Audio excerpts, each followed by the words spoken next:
प्रधानमंत्री नरेंद्र मोदी ने आज ease of living using technology विषय पर बजट के बाद वेबिनार को संबोधित किया। इस दौरान उन्होंने कहा कि बीते वर्षों में हमारी सरकार के हर बजट में टेक्नोलॉजी की मदद से देश के लोगों की ईज ऑफ लिविंग बढ़ाने पर जोर दिया गया है। 21वीं सदी का बदलता हुआ भारत अपने नागरिकों को टेक्नोलॉजी की ताकत से लगातार सशक्त कर रहा है। उन्होंने कहा कि जनधन खाते, आधार और मोबाइल, इन तीनों के कारण करोड़ों गरीबों के खाते में सीधे पैसे भेजना संभव हुआ है। उसी प्रकार से टेक्नोलॉजी, आरोग्य सेतु और कोविन ऐप एक महत्वपूर्ण साधन बना। पीएम ने कहा कि जीरो डिफेक्ट, जीरो इफेक्ट हमारी प्राथमिकता होनी चाहिए, तभी हम ग्लोबल मार्केट कैप्चर कर सकते हैं। केंद्रीय संचार मंत्री अश्विनी वैष्णव ने 4G, 5G और यूपीआई पर प्रेस वार्ता को संबोधित करते हुए कहा कि देश का टेलीकॉम सेक्टर एक सनराइज सेक्टर बनकर उभरा है। उन्होंने बताया कि टेलीकॉम सेक्टर को global system for mobile communication यानी GSM में गवर्नमेंट लीडरशिप अवार्ड मिला है। उन्होंने कहा कि देश के 200 शहरों को 5G कवर करने के लिए पहले फेज में 1 से 31 मार्च तक का लक्ष्य था, लेकिन आज 386 जिलों तक पहुंच गया है। अश्विनी वैष्णव ने साफ कहा कि दिसंबर 2024 तक 5G की कवरेज पूरे देश में पूरी हो जाएगी। उन्होंने इस बात की भी जानकारी दी है कि मॉनसून सत्र में टेलीकॉम रिफॉर्म बिल लाएंगे और अगले 3 वर्ष में हम टेलीकॉम टेक्नोलॉजी से एक्सपोर्ट बन जाएंगे। हमारी यूपीआई टेक्नोलॉजी पूरी दुनिया लेने को तैयार है। India Europe business and sustainability conclave के उद्घाटन सत्र को विदेश मंत्री एस जयशंकर ने संबोधित किया।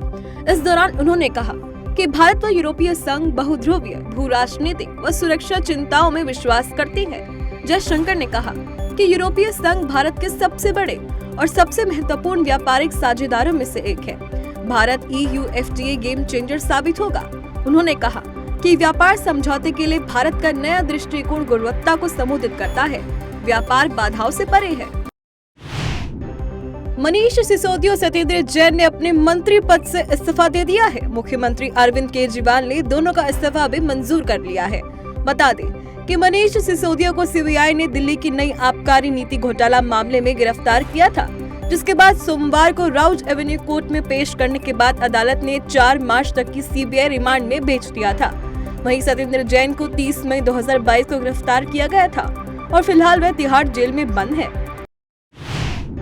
दक्षिण कश्मीर के पुलवामा जिले के अवंतीपोरा में मंगलवार को मुठभेड़ में 2 आतंकवादी मारे गए और एक जवान शहीद हुआ। 2 आतंकवादियों में से आकिब मुश्ताक भट्ट रविवार को जिले में मारे गए एक कश्मीरी हिंदू संजय शर्मा की हत्या के लिए जिम्मेदार था। कश्मीर के अतिरिक्त पुलिस महानिदेशक विजय कुमार ने बताया कि भट्ट ने शुरुआत में आतंकवादी संगठन हिजबुल मुजाहिदीन के लिए काम किया था, लेकिन वर्तमान में वह द रेजिस्टेंस फ्रंट यानी TRF आतंकवादी समूह से जुड़ा हुआ था। राष्ट्रीय जांच एजेंसी यानी NIA की गुप्त रिपोर्ट के आधार पर इंदौर पुलिस ने आतंकी सरफराज मेमन को गिरफ्तार किया है।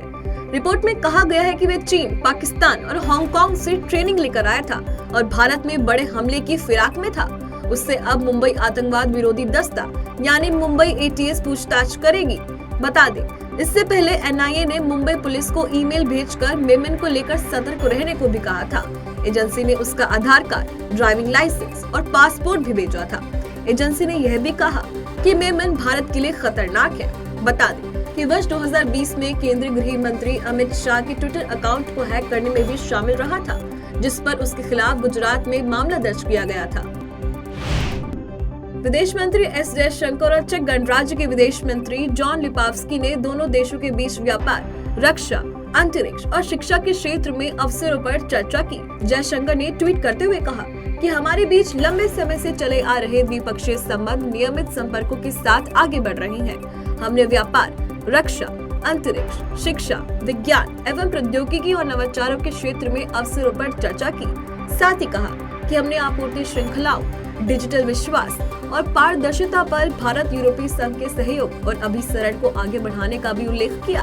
बता दें कि जून 2022 में विदेश मंत्री एस जयशंकर की चेक गणराज्य की यात्रा के बाद लिपावस्की 3 दिवसीय यात्रा पर भारत आए हैं। आतंक के खिलाफ भारत के एक्शन का अब दुनिया भी लोहा मानने लगी है। US bureau of counter terrorism की country reports on terrorism 2021 India report में लिखा है कि भारत सरकार ने आतंकवादियों को खत्म करने के लिए जरूरी कोशिशें की हैं। रिपोर्ट में कहा गया है कि भारत सरकार ने आतंकवादी संगठनों के संचालन का पता लगाने उनकी गतिविधियों को नाकाम करने और उन्हें खत्म करने के लिए बेहद जरूरी प्रयास किए हैं। रिपोर्ट्स के अनुसार भारत आतंकवाद की जांच से संबंधित जानकारी के लिए अमेरिका को तुरंत रिप्लाई देता है। रिपोर्ट में कहा गया है कि भारत ने राज्य और संघीय एजेंसियों के बीच खुफिया जानकारी शेयर करने को मजबूत करने के लिए राज्य स्तरीय बहु एजेंसी केंद्रों की संख्या का विस्तार करते हुए आतंकवादी समूहों पर नकेल कसी है। शराब घोटाले में फंसे दिल्ली के डिप्टी सीएम मनीष सिसोदिया को सुप्रीम कोर्ट से झटका लगा है। सिसोदिया ने आबकारी नीति मामले में जमानत के लिए सुप्रीम कोर्ट का रुख किया था। कोर्ट ने मामले को सुनने से इनकार करते हुए सिसोदिया को हाईकोर्ट जाने के लिए कहा है। बता दें कि दिल्ली के डिप्टी सीएम मनीष सिसोदिया को आबकारी नीति घोटाला मामले में रविवार को लंबी पूछताछ के बाद गिरफ्तार किया गया था और अभी भी वह 5 दिन की सीबीआई हिरासत में है। राष्ट्रीय राजधानी दिल्ली सरकार के कथित आबकारी नीति घोटाले को लेकर बीजेपी ने मंगलवार को आम आदमी पार्टी पर हमला बोला है। बीजेपी के राष्ट्रीय प्रवक्ता और राज्यसभा सांसद सुधांशु त्रिवेदी और दिल्ली बीजेपी नेता वीरेंद्र सचदेवा ने एक संयुक्त प्रेस कॉन्फ्रेंस की, जिसमें सचदेवा ने कहा कि मनीष सिसोदिया ने दिल्ली को नशे की नगरी बना दिया, शराब की दुकानें 3 गुना ज्यादा कर दी और ड्राई डे कम कर दिए। वहीं सुधांशु त्रिवेदी ने कहा, आपने ऐसा कोई उदाहरण नहीं देखा होगा जहां कोई सरकार एक बोतल शराब के साथ दूसरी बोतल मुफ्त दे रही हो। इसके अलावा ऐसा भी उदाहरण कहीं नहीं देखा होगा जहां शिक्षा मंत्री ही शराब मंत्री हो। ये इनकी नई राजनीति थी। ओडिशा में सोने का बड़ा भंडार होने की जानकारी सामने आई है। राज्य इस्पात और खान मंत्री प्रफुल्ल मलिक ने राज्य विधानसभा में सूचित किया कि भारतीय भूवैज्ञानिक सर्वेक्षण ने 3 जिलों देवगढ़, केंदुझर और मयूरभंज में सोने की मौजूदगी पाई है। मंत्री ने कहा, भूवैज्ञानिक निदेशालय और जीएसआई द्वारा किए गए एक प्रारंभिक सर्वेक्षण में केंदुझर, मयूरभंज और देवगढ़ जिलों में कई स्थानों पर सोने के भंडार की उपस्थिति देखी गई है। असम में अब तक का सबसे बड़ा धर्मांतरण देखने को मिला है। करीब 100 से ज्यादा ईसाई परिवारों ने हिंदू धर्म में लौटकर घर वापसी की है। वहीं राज्य में इसे अब तक की सबसे बड़ी घर वापसी मानी जा रही है। असम की हिमंत बिस्वा शर्मा सरकार हिंदू परिवारों की घर वापसी को लेकर लगातार चर्चाओं में बनी हुई है। रिपोर्ट्स के अनुसार 27 फरवरी को असम के जागीरोड में तीवा शोंग गांव में आयोजित एक धार्मिक कार्यक्रम में ईसाई परिवारों की हिंदू धर्म में वापसी हुई है। जानकारी के अनुसार मूल रूप से तीवा जनजाति के लगभग 1100 परिवार जिन्होंने पहले ईसाई धर्म अपनाया था, उन्होंने अब धीरे धीरे सनातन धर्म में लौटने का फैसला किया है और अब 100 परिवारों की सनातन धर्म में वापसी इस दिशा में एक बड़ा कदम माना जा रहा है। उत्तर प्रदेश माध्यमिक शिक्षा बोर्ड ने घोषणा की है कि वह उन स्कूलों की मान्यता रद्द करने की प्रक्रिया शुरू करेगा जहां परीक्षाओं के दौरान नकल करने वाले पकड़े गए हैं। बोर्ड ऐसे स्कूलों को परीक्षा केंद्र बनाए जाने से स्थायी रूप से प्रतिबंधित भी करेगा। यह कदम परीक्षा में अनुचित साधनों के उपयोग की जांच के लिए बोर्ड द्वारा अपनाई गई शून्य सहिष्णुता नीति का हिस्सा है। बोर्ड के अधिकारी अब तक 100 फर्जीवाड़ा करने वालों को गिरफ्तार करने में कामयाब रहे हैं।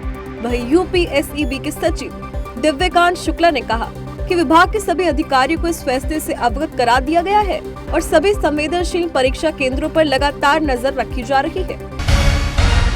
माइक्रोसॉफ्ट के सह संस्थापक बिल गेट्स भारत दौरे पर हैं। इस दौरान वे मुंबई स्थित रिजर्व बैंक के मुख्यालय पहुंचे, जहां उन्होंने आरबीआई गवर्नर शक्तिकांत दास से मुलाकात की। वहीं दोनों देशों के बीच आपसी व्यापारिक रणनीति, भारत में व्यापार को लेकर चर्चा हुई। साथ ही बिल गेट्स ने भारत में व्यापार और अन्य गतिविधियों के संचालन हेतु अपनी रुचि भी व्यक्त की।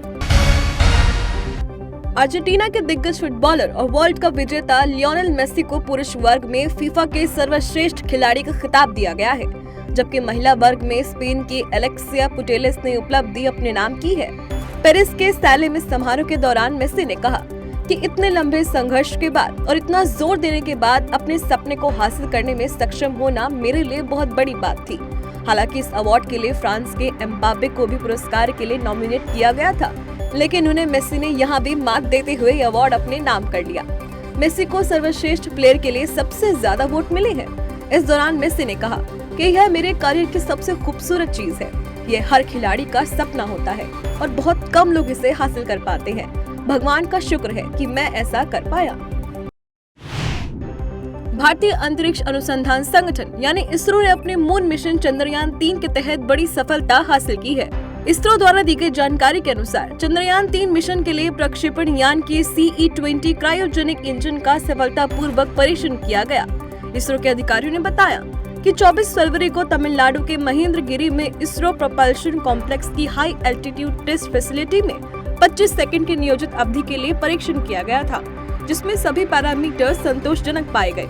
वहीं अब क्रायोजेनिक इंजन को पूरी तरह से एकीकृत उड़ान के लिए प्रोपेलेंट टैंक, स्टेज स्ट्रक्चर और संबंधित द्रव लाइनों के साथ एकीकृत किया जाएगा।